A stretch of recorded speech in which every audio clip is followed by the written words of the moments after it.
Oke, kita mulai ya. Assalamualaikum warahmatullahi wabarakatuh. Waalaikumsalam warahmatullahi wabarakatuh. Eh, Waalaikumsalam warahmatullahi wabarakatuh. jadi materi kita selanjutnya yaitu tentang kepemimpinan ya. Ini dua ini outline-nya. Kita ke menginjak materi yang kedua. Terus capaian pembelajarannya ini Waalaikumsalam warahmatullahi wabarakatuh. jadi kita bisa jadi mahasiswa dapat menjelaskan tentang kepemimpinan, ciri-ciri pemimpin, pemimpin yang efektif, terus tipe-tipe pemimpin, terus pedoman kepemimpinan dan seterusnya. Nah itu mungkin di slide kemarin juga sudah ada ya. Ini sekilas saja nanti saya bahas dan ada penambahan beberapa materi yaitu kepemimpinan atau kepemimpinan itu suatu sifat yang dimiliki seseorang untuk memimpin orang lain ya atau kelompok dalam satu pekerjaan ya. Jadi sifat kepemimpinan itu satu sifat ya, sifat. Tapi yang namanya sifat biasanya kan ada di dalam diri seseorang masing-masing ya. Setiap orang mungkin sifatnya berbeda-beda, itu kalau sifat. Nah, di kepemimpinan itu ternyata walaupun dia berupa sifat, tapi dia bisa dipelajari gitu ya, dan juga dilatih. Nah, itu kepemimpinan. Secara pengertian itu ya, kepemimpinan adalah kemampuan untuk mempengaruhi orang lain melalui proses komunikasi dengan tujuan mencapai sasaran tertentu. Pelakunya disebut pemimpin ya. Jadi kalau Anda pintar mengarahkan orang gitu ya, menyuruh teman Anda tanpa diberi imbalan sesuatu atau apapun, Anda bakat jadi seorang pemimpin itu ya. Jadi kalau Anda sering bisa menggerakkan orang atau teman Anda gitu ya, Anda suruh kemana gitu ya, membelikan apa tanpa memberikan imbalan gitu ya, dia mau, nah berarti Anda sepakat itu jadi seorang pemimpin. Oke, kemudian kepemimpinan. Jadi seseorang dikatakan pandai memimpin ya, jika mempunyai keterampilan ya, ini seperti yang saya sampaikan tadi, mengajak orang lain untuk mengikutinya. Jadi dia pintar mengajak orang lain untuk mengikuti keinginan atau kehendaknya. Misalkan kalau Anda dalam satu kelompok itu ditanya, ini mau kemana ini? Biasanya kalau sudah nongkrong bareng gitu, mau hangout kemana gitu, mau nongkrong di mana? Ada salah satu orang ke sini aja, misalkan ke kafe daun gitu ya.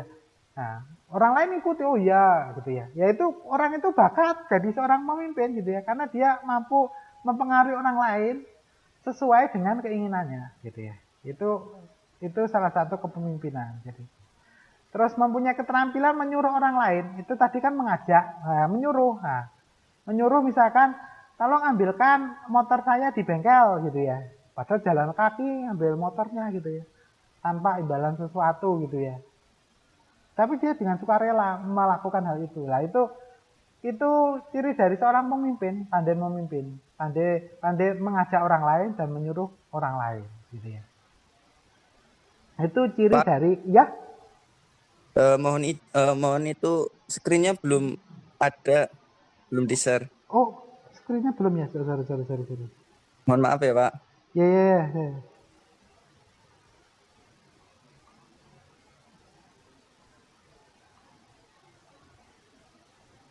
Sudah kelihatan? Sudah kelihatan belum? Baru ini Sudah, Pak. Oh ya, mohon maaf. Terima kasih. Diingatkan. Kalau enggak nanti sampai selesai dia. sama-sama. Ya itu. Jadi saya ulangi lagi nih ya pengertiannya. Jadi kepemimpinan itu yang pertama itu cirinya ya, seorang dikatakan pandai memimpin manakala dia mempunyai keterampilan mengajak orang lain. Ya seperti tadi, kalau Anda pas ngumpul ada salah satu teman Anda itu bilang kita ke sini gitu ya, yang lainnya ngikuti gitu ya. Nah itu dia pandai punya keterampilan dalam hal kepemimpinan. Ya. Terus bisa menyuruh orang lain tadi, teman Anda disuruh gitu, karena sebaya kan ya, satu kelas ya umurnya sama, terus dari pendidikannya sama gitu ya, nongkrong bareng gitu. Terus kemudian ada salah satu orang disuruh ngambilkan motornya di bengkel yang sedang mogok itu, dia mau gitu disuruh tanpa tanpa diberi imbalan apapun gitu ya, dia sukarela. Nah itu dia mempunyai kepemimpinan, jiwa kepemimpinan gitu ya. Oke, saya lanjutkan.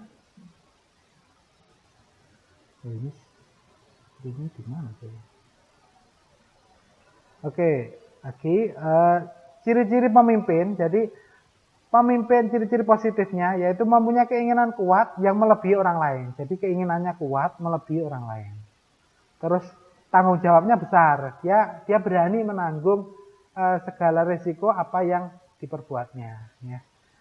Ciri-ciri yang baik gitu ya. Mau bekerja keras, pandai bergaul dan memberi contoh. Nah, ini yang perlu digarisbawahi memberi contoh. Jadi jangan nanti Anda menyuruh, misalkan nanti Anda bekerja sebagai supervisor ya, karena kita materinya supervisi. Anda menyuruh anak buah Anda untuk melakukan suatu hal gitu ya. Tapi Anda tidak melakukannya. Misalkan Anda selalu datang tepat waktu gitu ya. Terus anak buah Anda datangnya tidak tepat waktu. Ya Anda memberi contoh dulu. Selama Anda memberi contohnya baik nanti ya, pasti anak buah Anda juga lambat laun akan mengikuti. Tapi kalau Anda menyuruh anak buah Anda nanti untuk datang tidak terlambat, sedangkan Anda datangnya terlambat, ya sangat sulit itu ya. Nah, seperti itu juga. Misalkan contoh, orang tuanya sebagai perokok ini ya misalkan ya. Anaknya disuruh untuk tidak berokok ya sulit gitu ya. Biasanya ngikuti gitu ya. Terus memiliki rasa integritasnya tinggi. Ya.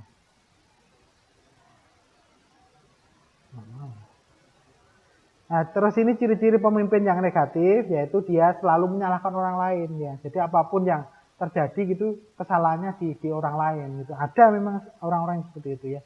Terus mementingkan diri sendiri ya, orang lain seperti apapun ya terserah, yang penting dirinya berguna untuk dirinya gitu ya. Ini bersifat dingin, tidak hormat, jadi tidak menghormati atasan maupun bawahannya misalkan. Bersifat lambat, ini juga lamban ya, dalam menangani suatu perkara atau kasus itu lamban dia, itu juga nggak baik. Jadi sebisa mungkin pemimpin yang baik itu harus memiliki sifat positif dan memperbaiki atau bahkan menghilangkan sifat yang negatif. Oke, pemimpin dan supervisor ya. Seperti yang diketahui, supervisor itu sebagai salah satu komponen dari manajemennya. Jadi seorang pemimpin itu tidak perlu menjalankan semua fungsi atas. Ya cukup memenuhi 2 syarat, yaitu pandai mengajak orang ya, dan mengajak orang untuk mengikuti kehendaknya dan menyuruh orang lain untuk mengerjakan sesuatu. Jadi intinya pemimpin itu ada 2 itu ya syaratnya. Pandai mengajak orang dan bisa menyuruh orang. Cuma itu ya. Secara sukarela ini keterangannya ini. Kalau sudah ini nanti organisasinya akan berjalan dengan baik. Nah, pemimpin dan supervisor. Karena jika kita bandingkan antara pemimpin dan supervisor, dapat kita tarik kesimpulan bahwa seorang supervisor yang baik itu juga seorang pemimpin yang baik. Itu otomatis ya. Karena tugas dari supervisor itu adalah mengelola, merencanakan, mengawasi, mengontrol bawahannya gitu tadi ya, pekerjaan di bawahnya. Tapi sebaliknya seorang pemimpin yang baik belum tentu dapat menjadi supervisor. Artinya di sini apa? Supervisor adalah suatu profesi kan ya. Jadi supervisor itu profesi. Tapi seorang supervisor ya yang baik itu pasti dia mempunyai jiwa seorang pemimpin. Intinya di sini. Ini pemimpin formal. Yang pemimpin formal itu pemimpin yang diangkat resmi oleh perusahaan. Sedangkan informal itu tidak diangkat oleh perusahaan. Tapi dia dapat mempengaruhi kelompoknya. Seperti tadi yang saya contohkan tadi di dalam grup tadi atau kelompok tadi. Dia bisa mempengaruhi rekan-rekannya. Misalkan mau harus pergi kemana gitu dia ngikut gitu ya. Itu pemimpin informal. Jadi tidak diangkat. Nah ini kepemimpinan yang efektif itu manakala ditinjau dari keadaannya dia mempunyai sifat yang sangat semangat, sikap kelompok, keahlian dan disiplin. Jadi kepemimpinan efektif atau tidaknya itu ditinjau dari keadaan kelompoknya. Dari kelompoknya apa keadaannya, kalau dia semangat di dalam kelompoknya bagus, sikap kelompoknya seperti apa, keahliannya bagaimana dan disiplin diri. Nah ini semangat di sini diartikan sebagai pikiran orang atau bawahan terhadap pekerjaannya. Jadi ini bangga terhadap pekerjaannya gitu ya, dan seterusnya. Nanti bisa Anda baca sendiri. Nah, ini sikap kelompok harus positif ya, bekerja sama dan saling mendukung satu sama lainnya. Terus untuk keahlian, ya ini bagaimana keahlian dalam melaksanakan pekerjaan gitu ya.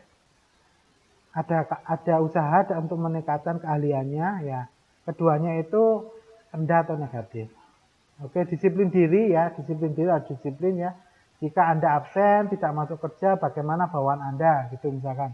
Apakah marah-marah gitu ya, atau diem aja, atau seperti apa ya. Terus apakah mereka tetap bekerja gitu ya dengan penuh semangat seperti sewaktu diawasi, atau mereka bekerja seenaknya. Misalkan Anda nanti jadi supervisor, kalau Anda tidak masuk kerja, bawaan Anda seperti apa? Nah, apakah seenaknya, atau pekerjaan seenaknya, atau bekerja seolah-olah seperti diawasi ya. Bagaimana sikap mereka apabila Anda beri perintah seperti apa gitu ya. Itu terkait dengan disiplin. Apakah dia anak buah atau bawahan Anda itu disiplin terhadap pekerjaannya. Nah, di sini sebenarnya bisa kita awasi kalau dengan sekarang ya. Walaupun kita tidak masuk, di situ kita pasang kamera CCTV sehingga bisa mengetahui kerjaannya bawahan kita gitu pada saat di tempat kerja. Kalau kita tidak masuk seperti apa bisa kita amati gitu. Dan bisa kita tegur juga mungkin seperti itu ya dengan adanya teknologi saat ini. Jadi untuk menjadikan kepemimpinan Anda efektif ya, Anda dapat melakukan beberapa petunjuk di bawah ini menjadi teladan ya. Pada dasarnya seorang pemimpin itu harus menjadi teladan yang baik kepada bawahannya. Terus harus menjadi komunikator yang baik ya, menyampaikan visi, misi dan tugas-tugas atau instruksi kepada bawahannya itu harus bisa dipahami. Terkadang ada yang bawahan kita tidak paham apa yang disampaikan oleh kita seperti itu ya. Itu artinya bukan komunikator yang baik. Terus memberi saran-saran untuk bawahannya. Jadi bisa memberikan saran-saran kalau ada kendala atau problem gitu ya. Terus bersifat adil dan konsisten ya, memang harus adil terhadap bawahannya. Karena bawahannya atau anak buahnya itu tidak hanya satu, maka dari itu harus bersifat adil satu sama lainnya. Terus memperlakukan bawahan dengan baik, ini harus ya, membuat sasaran yang baik, bisa memotivasi bawahannya. Lah, sebelum memotivasi bawahannya, seorang pemimpin atau supervisor tadi harus bisa memotivasi dirinya sendiri, minimal itu. Kenapa sih saya di sini ya? Apa sih tujuan saya? Minimal itu dulu. Kenapa saya melakukan ini? Baru nanti kita bisa melakukan atau memotivasi bawahan kita kalau kita sendiri sudah termotivasi. Ini tindak lanjut atas tugas, jadi kalau ada keluhan dari anak buahnya memang harus segera diselesaikan. Jadi mengambil keputusan dengan pertimbangan yang matang gitu ya. Ini lanjut, nah ini yang penting, ini tipe-tipe pemimpin ya. Tipe pemimpin itu secara umum ada 5 ini ya. Ada diktator, otoriter, demokratis, birokratis, dan bebas. Nah, nanti Anda bisa lihat seperti apa sih yang diktator, otoriter, dan demokratis. Yang pertama dulu saya sampaikan diktator ya. Pemimpin yang diktator itu memegang kekuasaan mutlak ya, tidak terbatas dan menggunakan kehendak hatinya. Jadi ini semaunya sendiri dia, karena kekuasaannya mutlak. Cara memimpinnya negatif ya. Negatif itu dengan apa? Misalkan menakut-nakuti bawahannya ya, dengan memberikan ancaman. Kalau tidak mengikuti saya nanti pangkatnya akan diturunkan atau gajinya akan dipotong gitu. Atau diskors ya, tidak boleh bekerja gitu ya. Atau bahkan sampai akan memecatnya gitu. Itu dengan cara menakut-nakuti. Kemudian berikutnya dengan cara dengan cara ini memang dapat mencapai sasaran ya. Kemungkinan besar sasaran dari organisasi itu atau tim tadi akan tercapai ya. Tapi diragukan kualitas dan kuantitasnya. Nah, tipe pemimpin ini sering menimbulkan suasana kerja yang tidak menyenangkan. Biasanya anak buahnya itu pasti gelisah, terus kemudian tidak ada keharmonisan di dalam tim tadi gitu ya. Terus tidak puas terhadap ketidakpuasan bawahan. Jadi bawahannya tidak puas dengan atasannya, sering gerundel gitu ya, misalkan seperti itu. Itu ciri-ciri dari kepemimpinan diktator. Kemudian tipe kepemimpinan yang kedua adalah otoriter, yaitu pemimpin yang ingin berkuasa sendiri atau tidak mau melimpahkan kekuasaannya. Jadi dia selalu melaksanakan instruksi ataupun kekuasaannya itu dia selalu mengerjakan sendiri atau bawahannya bergantung sepenuhnya pada keputusannya. Jadi bawahannya itu tidak akan melakukan tindakan sebelum ada perintah dari atasannya, seperti itu ya. Karena itu selalu melakukan pengawasan yang ketat. Jadi kalau yang otoriter mesti pengawasan sangat ketat. Nah, contohnya di militer ya gitu ya. Bawahannya tidak dapat bekerja semestinya. Ya. Jadi kalau tidak dikawasi bawahannya itu tidak bekerja semestinya. Jadi perlu pengawasan terus. Itu tipe yang otoriter ya. Pemimpin otoriter itu bisa disamakan dengan pemimpin diktator. Ada kalanya kita memang memerlukan yang namanya otoriter ataupun diktator. Pada kasus-kasus seperti apa? Nah, ini. Berikut ini beberapa situasi yang memungkinkan kita dapat menerapkan cara kepemimpinan diktator atau otoriter. Yang pertama, itu dalam menghadapi karyawan baru misalkan ya. Ada karyawan baru, dia belum mengetahui betul tugasnya apa yang ada di lingkungannya itu ya, di tempat kerjanya dan dia juga belum bisa nih yang namanya baru kan ya. Terus metode kerja yang harus belum bisa dengan metode kerja yang harus dipakainya. Jadi belum bisa dia bekerja atau menangani pekerjaan di pekerjaan yang baru itu. Nah, itu perlu pemimpin yang diktator seperti itu tadi. Terus dalam keadaan darurat atau mendesak, contohnya ini di Jakarta itu ada banjir itu ya. Itu memang diperlukan pemimpin yang seperti itu ya. Karena kalau tidak segera ditangani, misalkan kondisinya banjir seperti ini, mana dulu yang didahulukan, misalkan membuat tanggul dulu karena tanggulnya yang jebol gitu ya, atau menyelamatkan warga yang terjebak banjir gitu. Itu harus tepat pemilihannya ya. Jangan sampai salah dalam melakukan tindakan. Nanti kalau salah berbahaya. Maka dari itu perlu pemimpin yang diktator ataupun sifat yang diktator atau otoriter perlu di situ gitu ya. Jadi agar sesuai dengan arahan gitu. Kemudian yang ketiga, dalam hal memberi perintah kepada bawahannya yang sukar ya, misalkan bawahannya itu sulit dikendalikan gitu, semaunya sendiri, yaitu perlu yang otoriter tadi. Dalam hal kekuasaan Anda terancam, misalkan dia selalu mengancam gitu ya, yaitu perlu yang otoriter atau diktator biar tidak mengancam lagi gitu ya.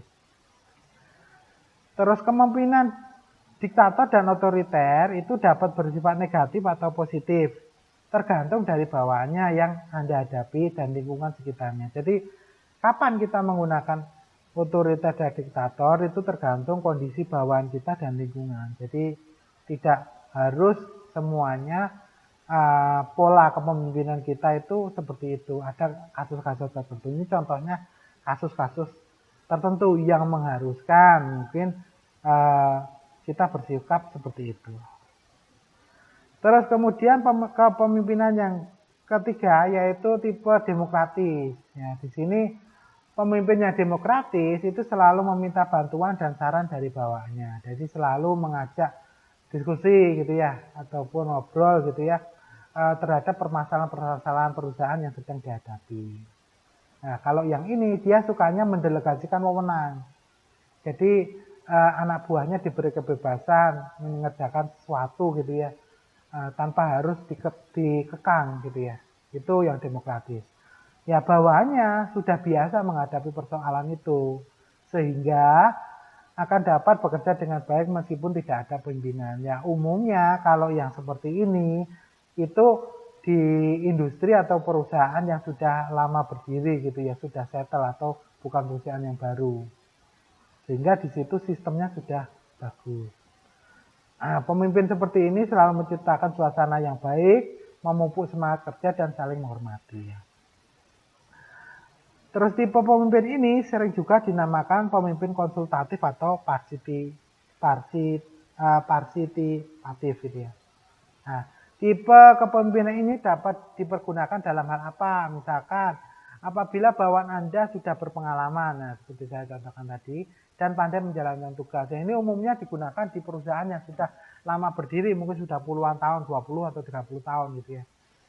Nah, kalau perusahaan baru berdiri masih di bawah 5 tahun itu masih gonjang-ganjing. Tapi bisa juga perusahaan yang baru berdiri tapi orangnya yang ada di situ orang-orang lama gitu yang sudah berpengalaman. Itu lain lagi. Nah, di sini mungkin ya orang kalau yang demokratis harapannya itu untuk yang sudah berpengalaman di perusahaan yang sudah berpengalaman lama. Apabila tersedia cukup waktu dapat mengajak bawahannya berpartisipatif. Jadi bisa kita berpartisipasi kalau waktunya cukup gitu ya. Apabila ingin mengadakan perubahan. Nah, misalkan kita mau mengadakan perubahan ini, misalkan di suatu organisasi atau perusahaan itu mau diadakan perubahan. Itu pola kepemimpinan kita yang harus kita terapkan harus demokratis. Kenapa? Karena hal baru ya perlu diskusi gitu ya. Jadi perlu diskusi dengan orang-orang baru gitu ya. Apabila Anda bersatu memecahkan persoalan bersama, ini perlu yang demokratis dengan metode kerja dan keamanan mereka. Terus apabila Anda ingin memecahkan keluhan mereka, jadi di anak buahnya itu banyak permasalahan di timnya itu, mungkin perlu yang namanya tipe kepemimpinan yang demokratis. Jadi banyak menampung aspirasi gitu ya. Kemudian memecahkan bersama. Nah. Yang keempat, ini birokratis. Tipe pemimpin birokratis. Apa itu? Jadi pemimpin birokratis itu selalu memegang teguh peraturan, kebijakan, dan prosedur yang berlaku di perusahaan. Nah, ini pemimpin demokratis itu tidak dapat menjadi pemimpin yang baik, ya. Yang dikerjakan sebenarnya bukan memimpin, tapi mengarahkan. Ya. Jadi dia kalau leadership-nya mungkin kurang ya demokratis, karena dia bekerja sesuai dengan peraturan-peraturan gitu ya. Inovasinya jadi berkurang. Jadi dia bukan memimpin tapi mengarahkan. Sudah ada pedomannya. Nah, ini contohnya di mana? Nah, ini kebanyakan tipe pemimpin birokratis ini di lembaga pemerintahan. Badan-badan pemerintah misalkan seperti itu, terus ketentaraan. Nah, di situ kan sudah ada peraturan perundang-undangannya. Jadi sudah ada undang-undang nomor sekian yang mengatur tentang ini, semua sudah runtun di situ peraturannya. Jadi mereka harus sesuai dengan koridor itu. Kalau tidak sesuai ya pasti akan melanggar hukum ya, atau melanggar aturan gitu. Misalkan di badan pemerintahan seperti itu, di ketentaraan ataupun di militer gitu ya. Dan lembaga-lembaga non-profit, lembaga-lembaga non-profit tidak mencari laba. Contohnya apa? Badan amal, rumah sakit, itu harus birokratis gitu. Terkadang kan ada pula yang kalau tidak melunasi administratif, tidak ditangani misalkan di rumah sakit itu ya. Administrasinya harus selesaikan atau ditandatangani dulu pernyataannya bahwa bersedia membayar semua biaya dan mengikuti arahan dokter dan seterusnya gitu ya. Nah, itu kan sebelum dilakukan tindakan harus keluarga pasien menandatangani surat pernyataan di situ kan, itu salah satu dari birokratis. Itu dia biasanya di lembaga-lembaga pemerintah kayak gitu atau badan amal yang cocok. Tipe kepemimpinan ini kurang sesuai digunakan dalam perusahaan ya. Kecuali dalam situasi tertentu saja. Misalnya memasang mesin baru ya, mesinnya baru oleh para ahli. Ya, karena yang namanya mesin baru harus sesuai dengan aturan ya. Harus sesuai dengan petunjuk. Kalau nggak sesuai nanti nggak bisa rusak gitu ya. Menyelenggarakan penelitian atau studi analisis ya. Kalau penelitian atau studi ini harus mengikuti kaidah-kaidah keilmuan. Melatih tenaga personalia dalam hal pembuatan catatan, terus melaksanakan pekerjaan rutin. Nah, itu perlu ya namanya tipe kepemimpinan yang birokratis dalam hal situasi yang seperti ini.